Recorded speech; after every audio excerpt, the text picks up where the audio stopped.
Mr. McLeister, Present. Mr. Dalpace, Present. Mr. Mahasin, Present. Mr. Sara, Present. Mr. Bullis, Here.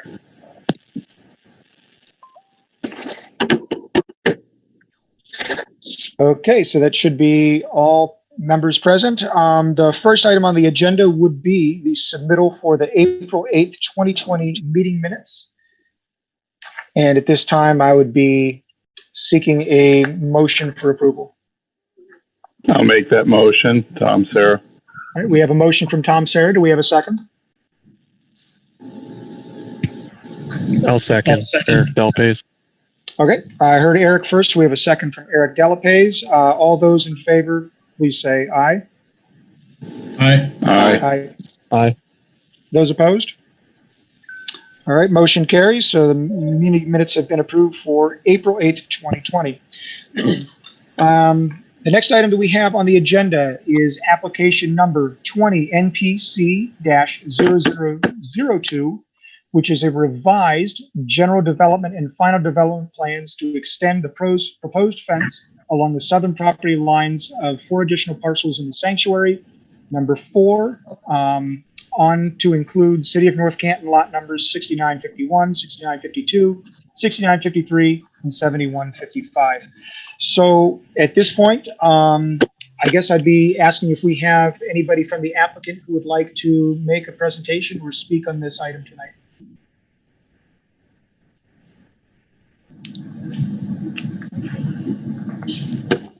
Go ahead, Rich. You can speak on behalf of McKinley. Hi, my name is Rich Costin. I'm representing McKinley Development for this. Do I need to be sworn in, or can I go ahead and start talking? We're not doing any, this is not an adjudication hearing, so you could go ahead and present the information. Okay. All right. We are asking to extend the fence that the Planning Commission approved, I think 2 months ago at the sanctuary along the southern property line, approximately 400 and, I don't have my notes, but approximately 400 plus feet to the east. We went through Planning Commission before, and we thought it was a benefit to us, the neighborhood, to address some issues, and we thought it was good. We were approached by other neighbors in the sanctuary asking, if we were going to extend the fence to the east, and we looked at it, and we feel it's also going to continue to benefit us into phase 2 there, the 2 lots on the cul-de-sac of, I'm sorry, I'm kind of scrambling on my street names, Briar. Yeah, Briar Circle, to go across the back of those lots. The fence would be a wood 6-foot tall fence. It is a very solid fence. It will be painted. And it is modeled after St. James, if anybody's familiar with that, up there off of Mount Pleasant. The fence has been installed up there for 20 plus years, and they're very happy with it and feel it is a good amenity to the project. Let's see, 6-foot tall wood fence.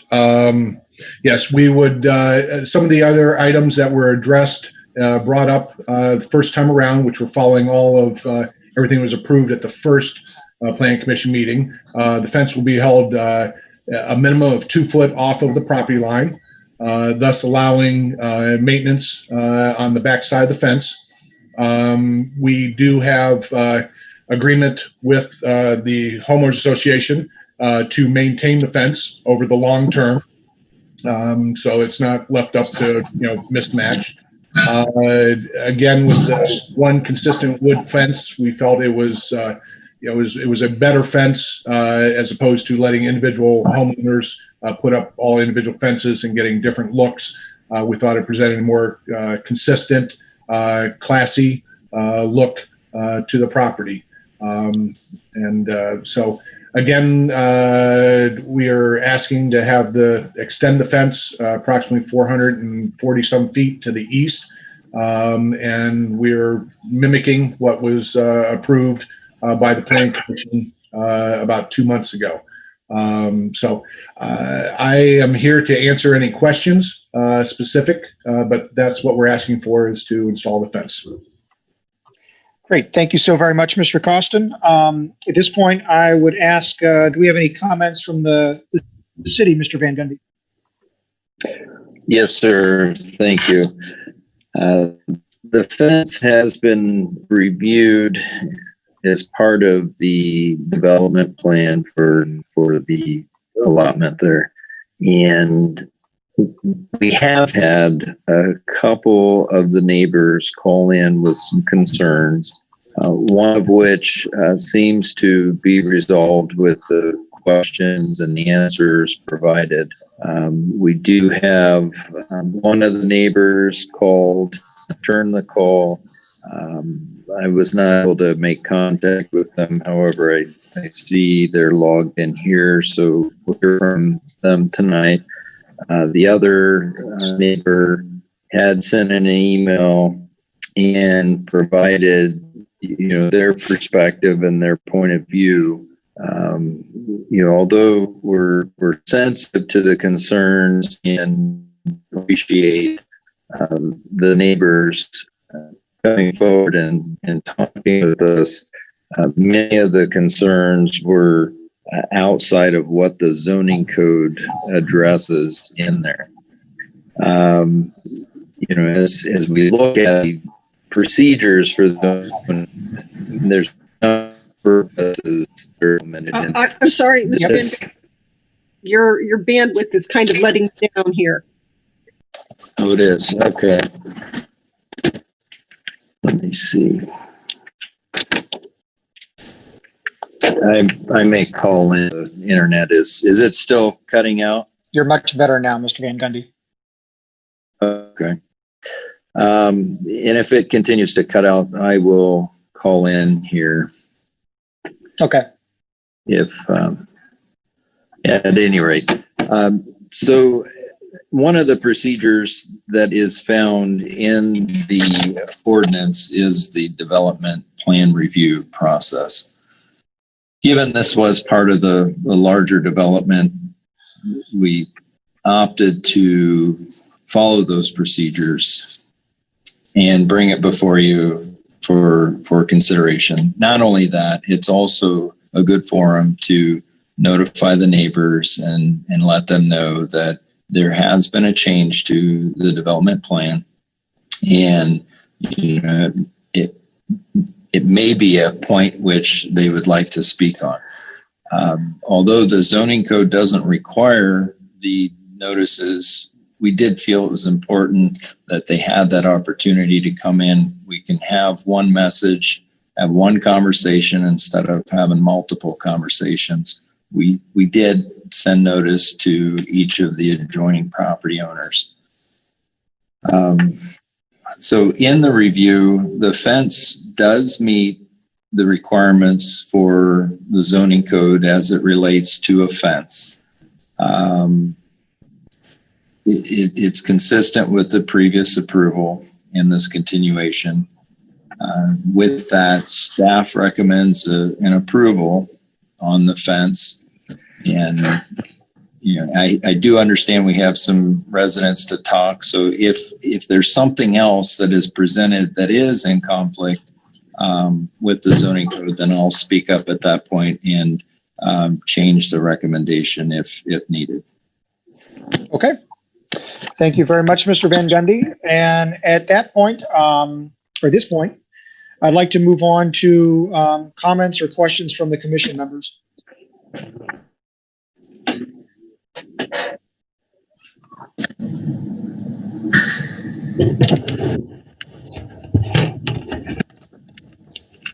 Do we have any questions or comments from any of the members of the Planning Commission?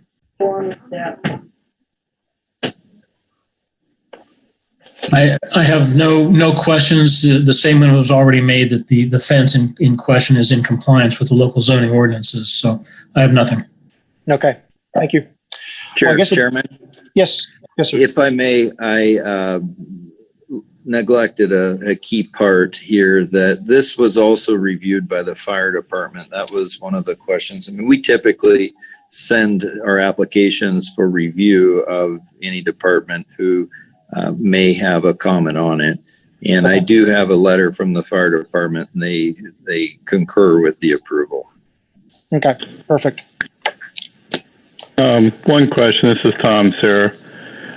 So if I look at how the fence will run, there's going to actually be an area where the fence goes in on Briar Avenue to allow for snow to build up on the end of the street? This is Rich. You want me to respond? Yes, please, Mr. Costin, if you could. Okay.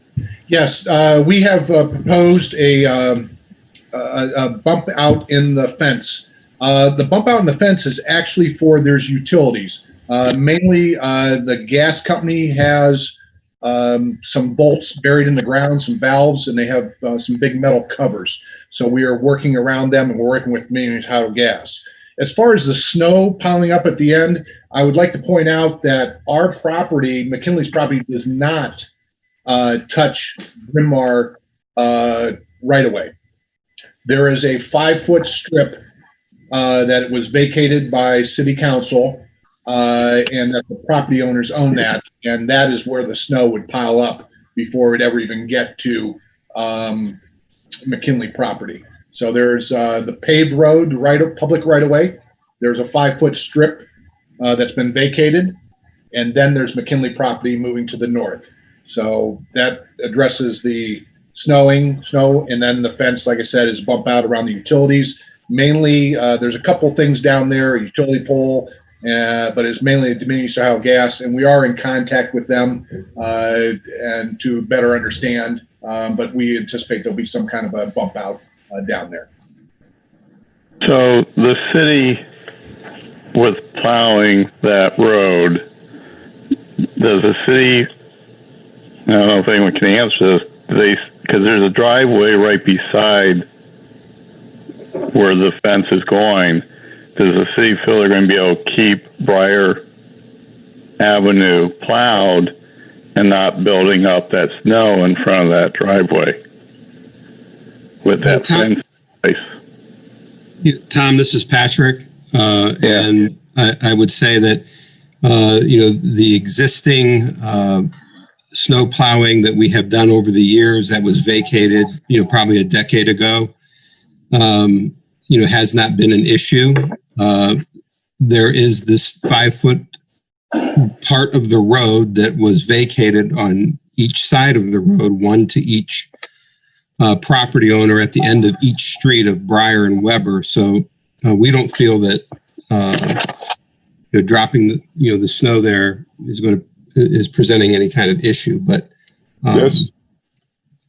This is the homeowner that you're talking about. His driveway is Joe Dietz. Mr. Dietz, actually, if we could just hold on 1 second, we'll bring you in momentarily. Okay.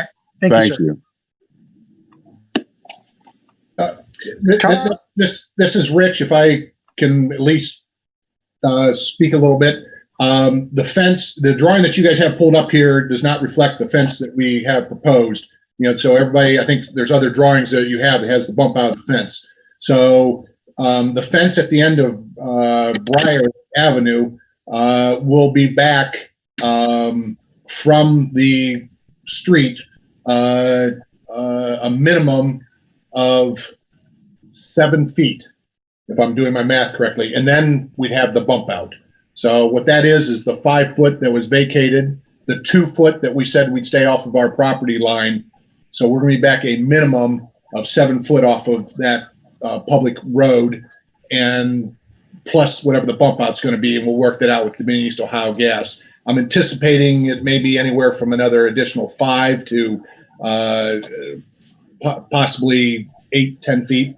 So again, the fence at Bryn Mawr there with the bump out would be a minimum of 7 foot, and speculating up to 10 to 15 feet back from the road. Okay, thank you. Anything in that area at the end of the road with the fence. That's all. Thanks. Do we have anybody else from the Planning Commission who has any questions at this point? Jamie, it's Peter. Yes, Peter. Is there the description that was just provided to us? Is there a graphic that can be showed up on the screen so everybody can see it? How he's describing it?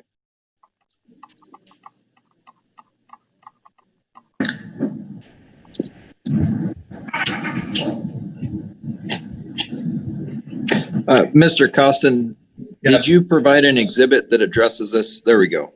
Yes, I did. Okay. Thank you. There we go. That's better. Okay. There, see the squares, the light colored squares, mainly the one on the left there. I think that is somewhat representative of the bolt.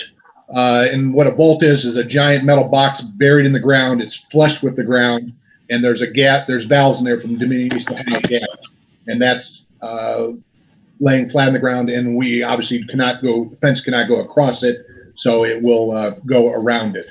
So, and this is a good picture. It's showing the 5 foot at the end of Briar Avenue, the vacating. So there's, you have your pavement ends, then you have the 5 foot vacate, and then the 2 foot. You can kind of see that off to the right or left of my drawing there. So that's the 7 foot minimum to where the fence is going to be at Briar there. And then obviously we're going to do that bump out once we finalize things with Dominion, which again, that drawing is reflecting probably something close to 10 foot back, but we will have to work that detail out with Dominion. So does that seem clear to everyone? Yes. Yep. Yes, thank you. And any other members of the Planning Commission? Or actually, I think I heard Mr. Van Gundy say something. Yeah, I would like to provide a clarification on Mr. Sara's question. Although I didn't talk directly to the superintendent of streets on this, we do provide an application to the superintendent of streets. So I have to trust that if there was a concern with the plowing of the snow, that there would have been comments on the application and presented to me to forward to the board, and I have not received any such comments. As further assurances, this is Patrick. I just got off the phone with the superintendent of the street department, outlaid the issue to him. There is no issue for the street department with the snow plowing. Thank you, Mr. Bueller. There won't be an issue with the driveways. Okay, thank you. Unless we have any other comments or questions from members of the Planning Commission, at this point, I would like to open it up to members of the community or neighbors who might have something to say one way or the other. And I think it'd be only fair if we go to Mr. Dietz first, because I think he was the first one who wanted to speak here. So.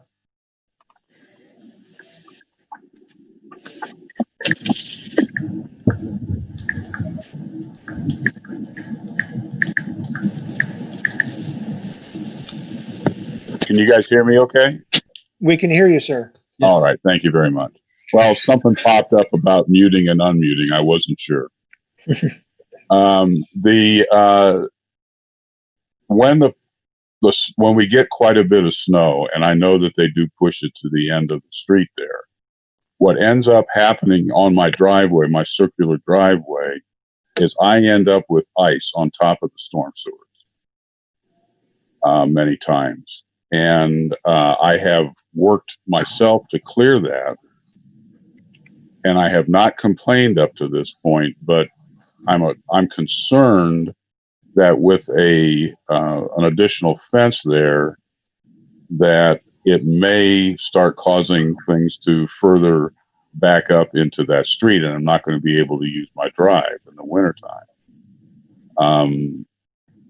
If the city would pull that snow back somehow, because I do see that happening on other streets, that would help to eliminate some of that.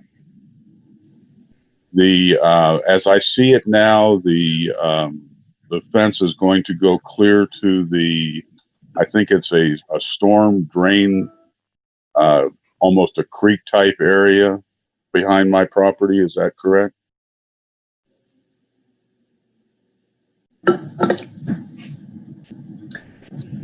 That would appear to be the case from what we see on the screen. All right, that's what I'm looking here at also. Will both sides of the fence be maintained by McKinley, or who is going to be painting the fence on our side? I think we heard it from Mr. Costin. And Mr. Costin, if you could come back off mute and answer that question for us. I believe you said that the maintenance would be done by the homeowners association, but what period of time? How often can the residents expect to see the fence repainted? Yes, we have put it in, it is in writing with the homeowners association that every 5 years they are supposed to address the fence, and if it needs to be painted, it will be painted. And that 5 years is actually based on what was going on up at St. James, that every 5 years that they have found that they have typically been repainting the fence. And yes, we will paint both sides of the fence. The homeowners association is responsible for that. And the assurance with the homeowners association is, the developer, McKinley, someday we'll sell all the lots and someday we will move on. The homeowners association will stay there. They are the group of people that live there. And so that was the reason for the homeowners association. So both sides of the fence will be maintained, and it is in writing with the HOA. And Mr. Costin, can you also maybe help answer the reason for the 2-foot setback is so workers can maintain the fence, whether it's damaged from a downed tree or from painting without encroaching on other people's property. Is that correct? That is exactly correct. This was covered. I realize not everybody was here, but the planning commission was here. But whenever we had the fence approved first time, that was a big part of the discussion, how we were going to get access and be able to maintain the backside of the fence. So yes, we are staying 2 foot off the property line. It is also consistent with other covenants and restrictions in the sanctuary, and it was specifically so that a worker could get on the other side of the fence to paint it, maintain it. And again, if a tree damaged it or needed to be repaired or a board needed to be replaced, that there was access there and that they would not have to get onto a neighbor's property. Thank you, Mr. Costin. And Mr. Dietz, did you have any further questions or comments? So then, yes, on the northern end, or the farthest east that this goes along my property line there, yes, the bushes that are at the very end of my drive and the trees that were put in at the time that the sanctuary went in, those are going to be behind the fence or in front of the fence? And who's going to be maintaining those? Because that's on part of the 2 foot, or are they going to take those bushes down?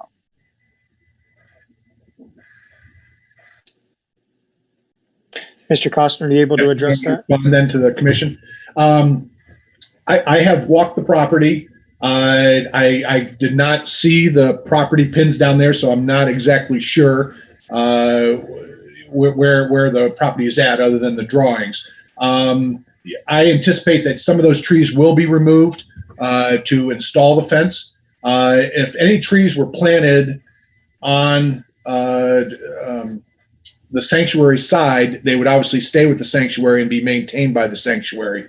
That will eventually become someone's backyard. You mentioned bushes, and I'm not sure that row of arborvitaes, is that on your property, like over top of that storm easement, the city storm easement, or do you know where that's at? I know where your driveway is, and there's the arborvitaes and I think our property. So I believe that is actually on part of your property. Okay. All right. I don't believe that is again, I don't know where the pins are. Yes. And just to, as whenever we go to install the fence, we have to have a professional surveyor come out, and they will locate property pins and put stakes in the ground so that the fence goes exactly where it's supposed to go, whatever's approved. So that's just a little side note. So to get back to the question, yes, there will be some trees removed to install the fence, and any trees that are on our side of the fence will be maintained by McKinley because they will be their property. Anything that would still be on your side would be your trees and thus maintained by you. Does that answer the question? I guess I'll ask that to members. Well, it does answer the question other than not knowing exactly what it's going to look like. You know, not knowing where those pins are at is a concern that I do have. Yes. Where the property line specifically is. Yeah. And as you can attest, I think it's kind of dense down there, although some of the trees are starting to die on the bottom. I'm going to have to get a tree guy out there and the surveyor probably at the same time to make, figure out which trees are staying, which ones are going. And my understanding is all of those newer trees, the arborvitaes or whatever it is there at the end, that was there when we bought the home. But all of the other trees up to that bush that is on the basically on the corner of where our home is at, those were all added at the time that the sanctuary was put in. We did not ever put any of those trees in. Okay. Well, then if we plant the trees, I would highly suspect they are clearly on McKinley's property, and they would be maintained by McKinley. Again, that will be somebody's backyard, and they can choose to do whatever they want with the trees.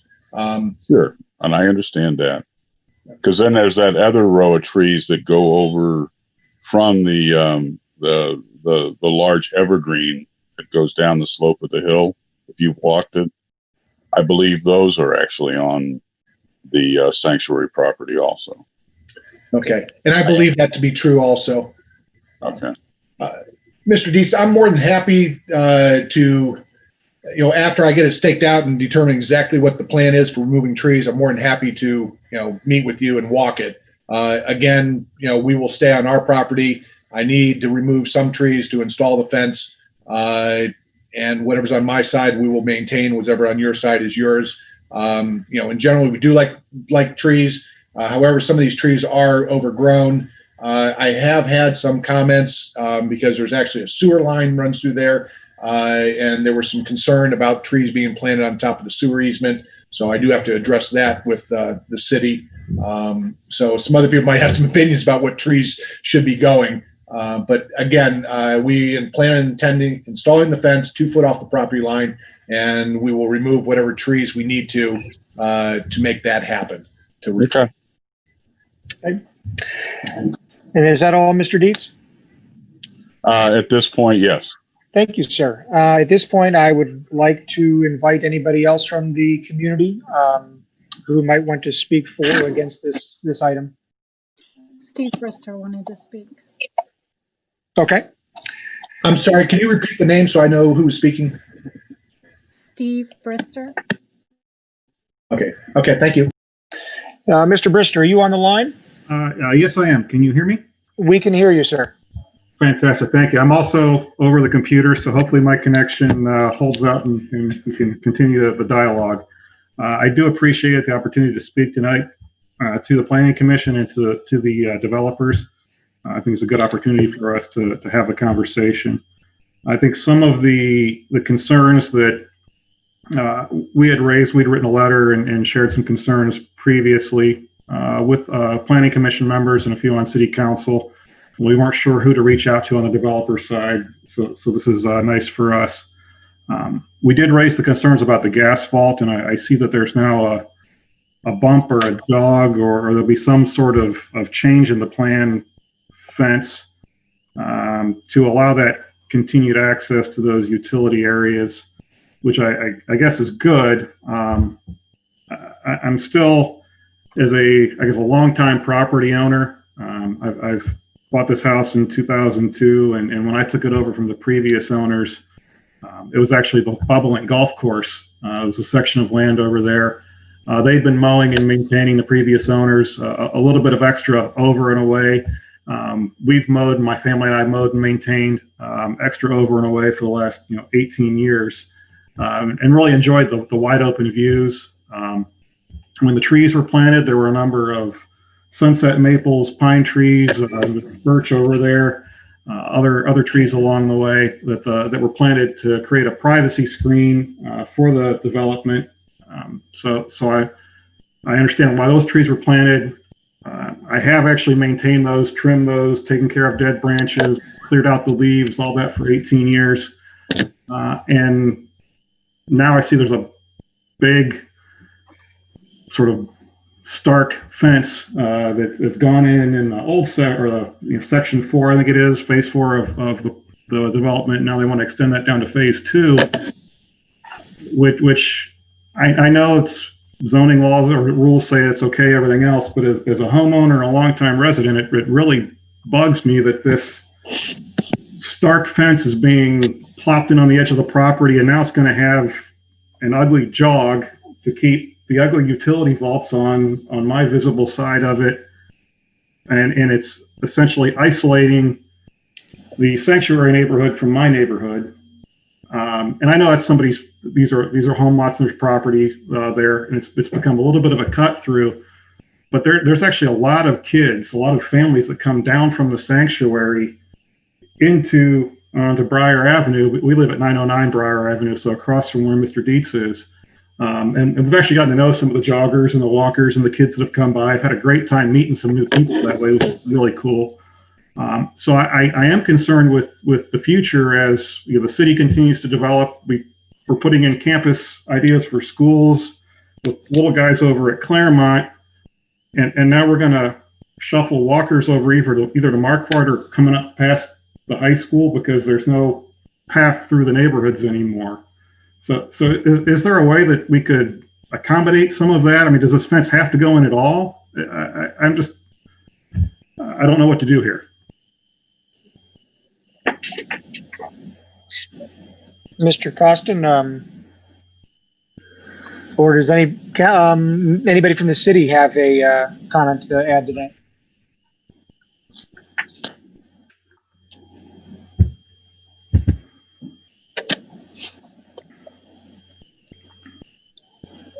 This is Martin. There was some conversations leading up to the meeting. It seems the fence has been thought out. There has been a number of considerations, as part of that. The developer has a goal in mind. Sorry? Martin, we're losing you, Mr. Van Gundy. Okay. Is it any better? We can hear you now. Yeah, if you would start that thought over, that would be great. Okay. So there was a number of conversations leading up to the meeting. There questions, particularly that came from, I believe it was Miss Bristol on that, where we were working as trying to find a solution that might work for everyone, as part of that. And I mean, it seems as though, although this is a change years later after the plat was approved, I mean, the ideal would have been that at the time that the plat was approved, that there was, the various types of access was explored. And of course, I was not a part of the original approvals of the early portion of the development. I was a part of when the phase 5 was revised, created off of phase 4. And even at that point, I do recall, I reluctantly even bring up, but even at that point, the access seemed to have been a very contentious subject. And in that, the neighbors, it seemed anyway, the feedback we were receiving when we were considering revising the phasing, not revising the access, the neighbors were very concerned to the south of the sanctuary that we were proposing access through to the development at that point. We weren't, of course. That's water under the bridge. My point to bringing all that up is, I mean, ideally, that's when we would have some chips, if you will, to negotiate access and the various types of accesses early on in the plat. But it was made very clear, as I understand, that the neighbors on the south did not want any access into the sanctuary. So as we're today working on the fence, I really thought this was going to be a pretty clean, quick meeting on that. A little surprised, at the concerns. Although, again, I see the concerns and we're sensitive to those. The timing is such that we don't have the codes that would require any of that to be regulated at this point. So there are a lot of pieces in place at this point in time to make some of those changes. However, I do see the value and the community benefit to the trails and access to the parks and in that. And in talking to the developer, it was an option to potentially explore some opportunities to maintain some type of access for pedestrian use only. Now, if the commission and anyone else for that matter would entertain that thought, I would support that to be a separate conversation from the item tonight. And if there was something revised in the fence, that could be addressed at that point. But the two issues really should be separate matters altogether, and come back to that. I'm happy to facilitate that type of conversation and be a part of that, but I'll leave it at that. Yeah. Thank you very much for your comments, Mr. Van Gundy. And I don't know if the applicant has any points to add to that, or I guess I would even throw it out there. Is that something that might be in the realm of possibility down the road? Obviously, we're not here to discuss that tonight, as that's not what's before us, but is that a possibility down the road? It's very, it is a little tough for me to sit here and listen to this at this point in time. I've been involved in the project from the beginning, and whenever what Marty was starting to get into, and it's the history here, and we bought Bobolink, and before we even got a chance to present our plan, before Planning Commission could even get a chance to review the plan, which normal practices would be to connect, the North Canton south of Sanctuary. Those roads should just continue on for many reasons, and accessibility is obviously one of them. And we like trails. Look at our projects. We like trails. They are a great benefit, to the project, but they need to be planned in the beginning.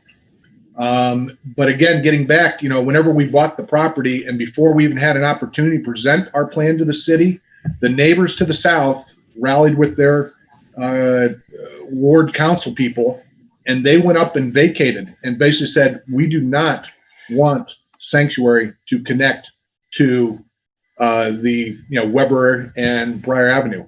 And it was very strong at the time it happened. I will also say, as time has gone on, and again, whenever we approved this fence was considered over on the other part, and well, excuse me, not the fence, but whenever we platted the phase that we just built up there was neighbors that came to Planning Commission meeting and were very concerned that somehow Sanctuary was going to be connected to the south. So in our minds, and all we have ever seen is, no, we do not want connectivity. The city doesn't want it. The neighbors in general don't want it. And so we've moved on, and we have built and designed our project, that does not have connectivity to the south. And it's very ironic that we sit here almost 20 years later, and somebody's now wanting it. And I sympathize with you. If I lived there, I'd want the connectivity because I understand it. But at this point in time, I mean, the things have been designed. I mean, there's accessibility issues with the terrain going up and down. I mean, these are people's backyards in the sanctuary. I mean, whether there's a home there now or going to be in the future, there's somebody's backyard. There's not an easy thing to do. I mean, if somebody wants to come out and buy lot 6952 and turn it into a pathway, they're for sale.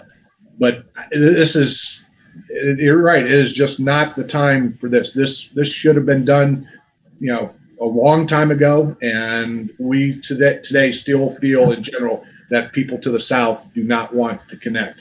So I'm not saying that we wouldn't be open to a conversation, but it'd be a tough conversation at this point in time on a couple fronts. I mean, I'm not, begrudging all the things that happened in the past, but just the logistics of making it happen now.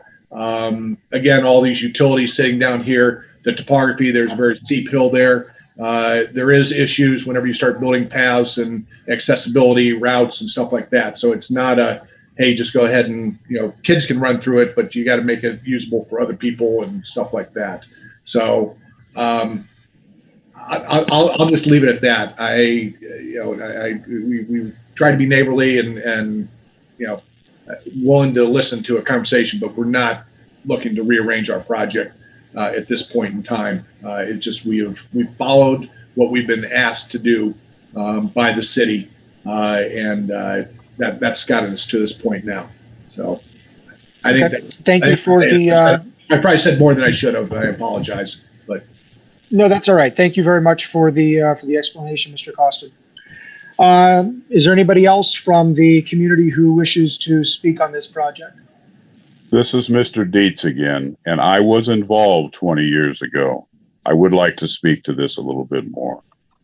It was not that we did not want an open feel to the community.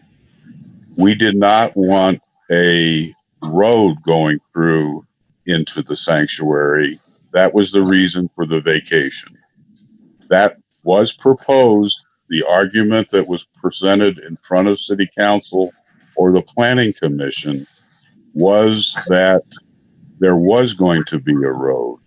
My understanding is now that the hill is there, it was there to prevent flooding into that portion of it. If that's not true, that's fine. But what we wanted was a family-oriented community. Our concern was that if that road was connected from the sanctuary after the road was windy through the sanctuary because of new regulations on streets, people were going to hit Briar and Weber, and they were going to have basically straight shots to Maple Avenue. That was a concern that we had, since a lot of families bought into this area, including my neighbors to the west of me here, to have children that could be in their front yard that they would not have to worry about. That was the whole reason for the vacation. It was not that we did not want access or be able to enjoy the openness of the community. Thank you, Mr. Dietz. Is there anybody else from the community who would like to speak on this? Susan wanted to speak. She didn't answer when I asked her before. Okay, thank you. Susan, did you want to say anything?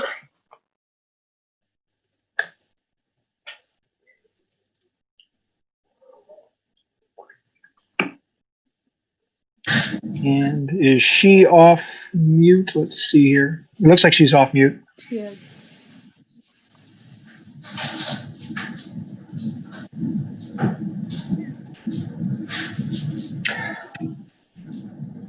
Okay, I'm guessing that maybe she is not by her computer, or maybe doesn't want to speak.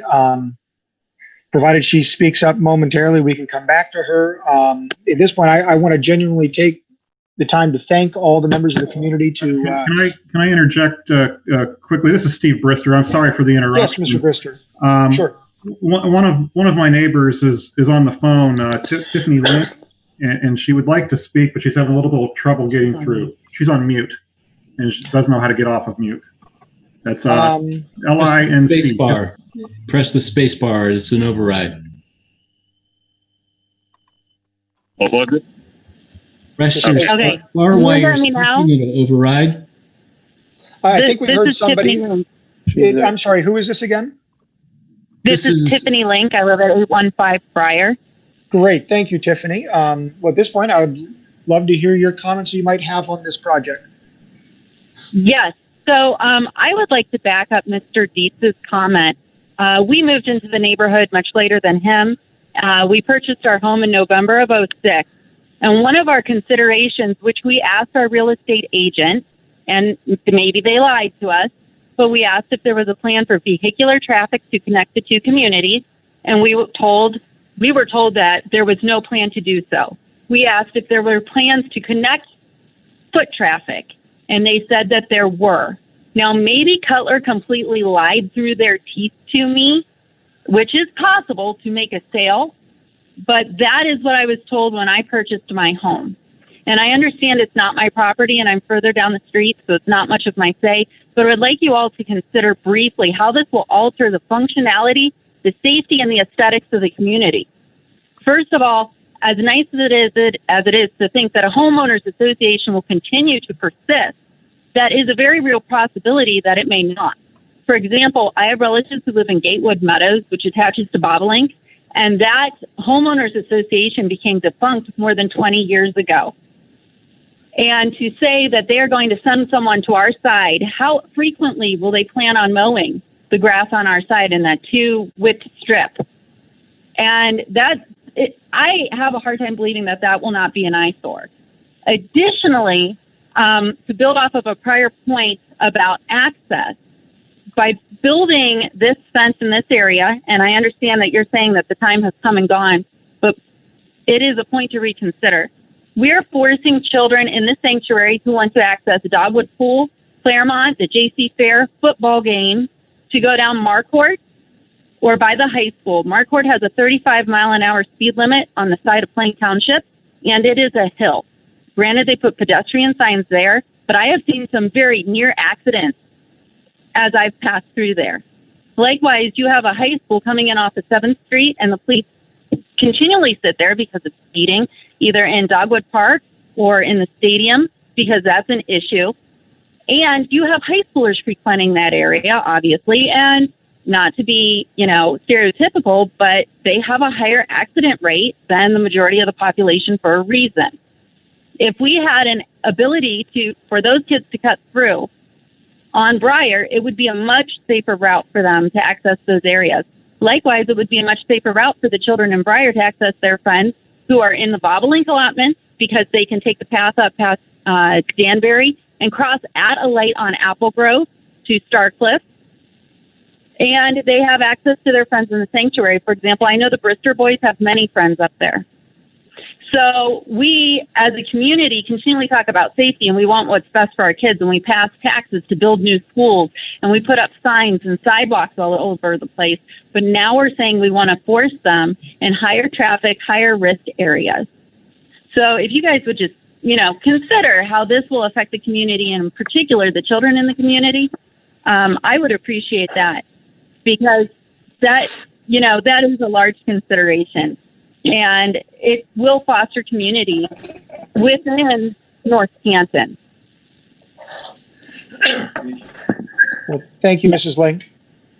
Thank you.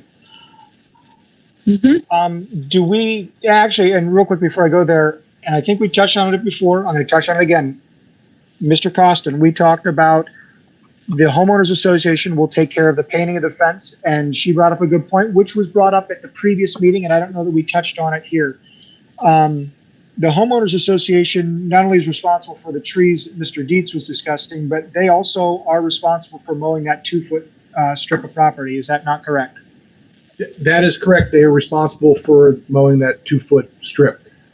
We're also, if somebody chooses on that side to mow all the way over, a neighbor, I mean, I don't think anybody's going to chase them away.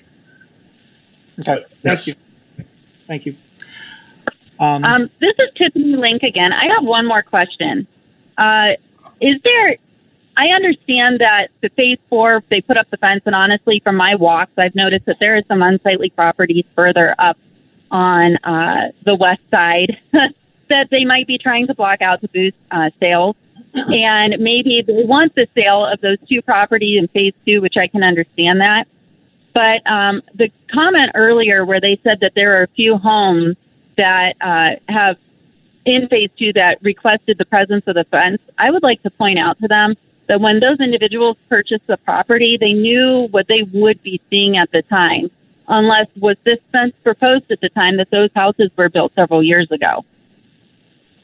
Okay. Thank you very much, Mrs. Link. Can we circle back? Rand, I don't know if we were able to get a hold of Mrs. Platt, if she wanted to speak or not. Although I think I see, oh, did you come off mute, Mrs. Platt?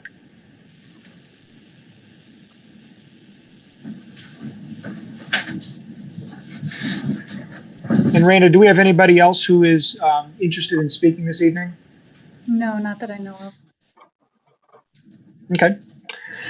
At this time, I think I'm going to go back to asking anybody from the city or from the Planning Commission if they had any remaining questions or comments in regards to this item.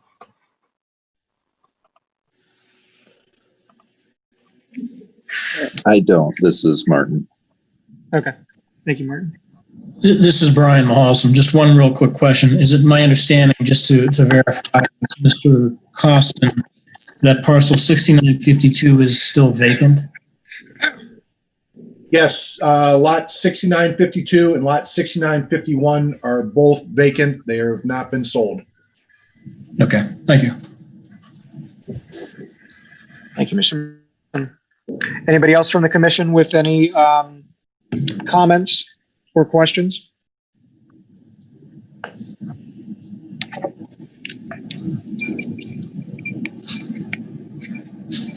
At this time, I would be entertaining a motion in regards to this item.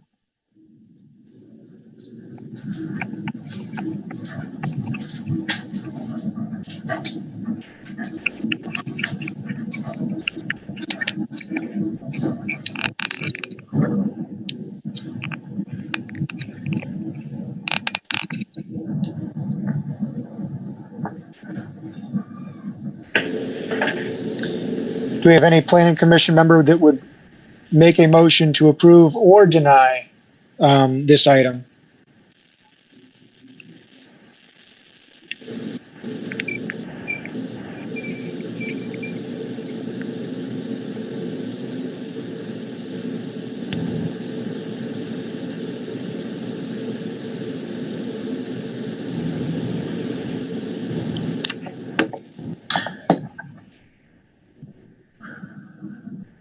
And are we ensured that everybody is off mute, Randa?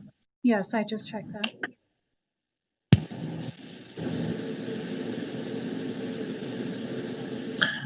This is Mr. Mahalson.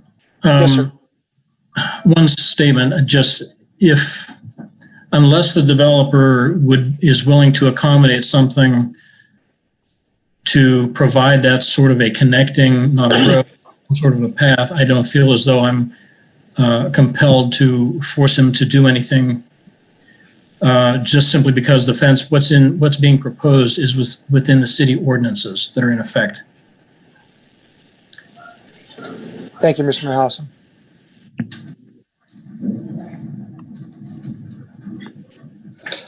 Do we have any other comments from commission members, or is any commission member interested in making a motion on this item?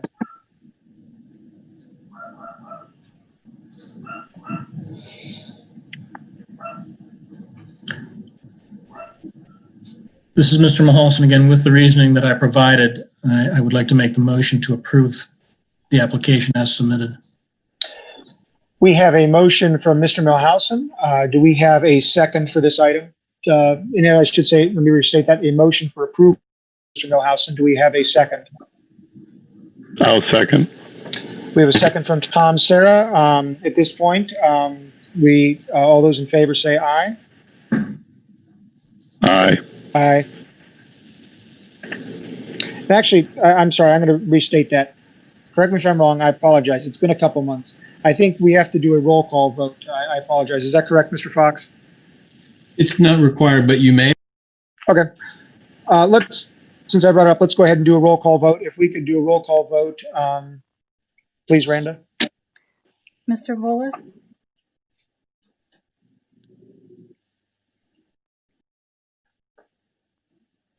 Mr. Volas?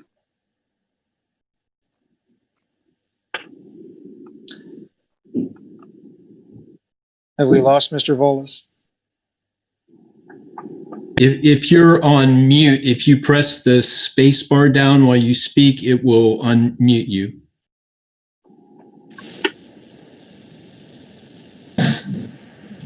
Mr. Volas?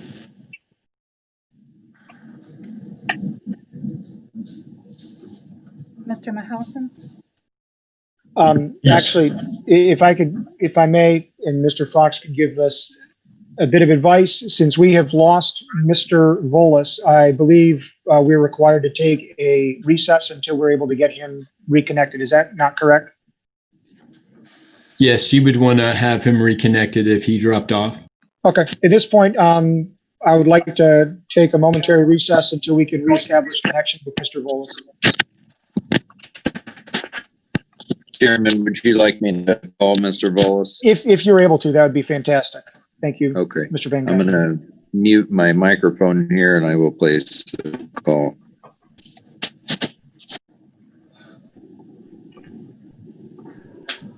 This is Patrick. Do we still have a quorum?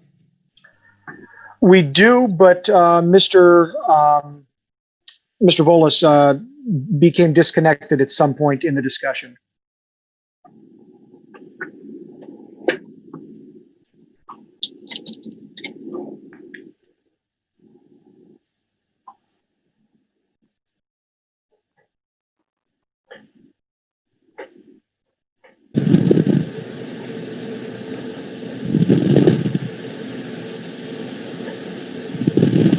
Okay, it went straight to his voicemail, so maybe, I don't know, his phone might have lost the battery or something. Okay. Don't know. Mr. Fox, are we able to proceed, given that we have a quorum or not?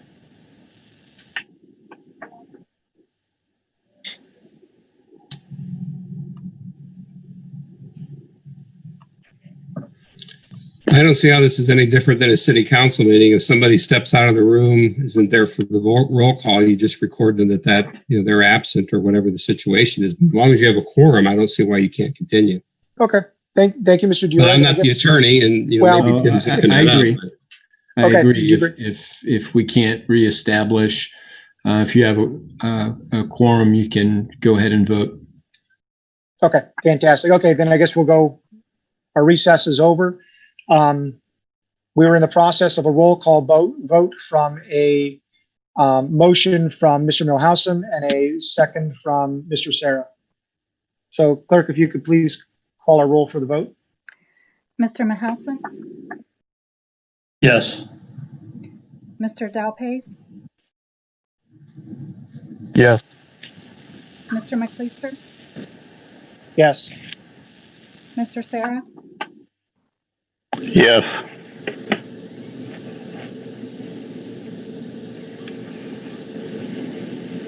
Okay, and I don't think we have Mr. Volas back on. At that point, that concludes our meeting for this evening. I want to again thank all those from the community who spoke either for or against this item. I do appreciate you being a part of this process. And at this point, do we have anything else to come before us this evening, or are we clear to adjourn? That's all I had for the agenda. Fantastic. Okay. At this point, I'd entertain a motion to adjourn. I'll make a motion to adjourn. Okay, we have a motion from Mr. Sara. Do we have a second? Second. I'll second. Okay. We have a second. I think that was from Mr. Mahasin first. All those in favor say aye. Aye. Aye. All right. Thank you all for attending this evening. Hope you all have a great night. Thank you. Thank you. You too. Thanks.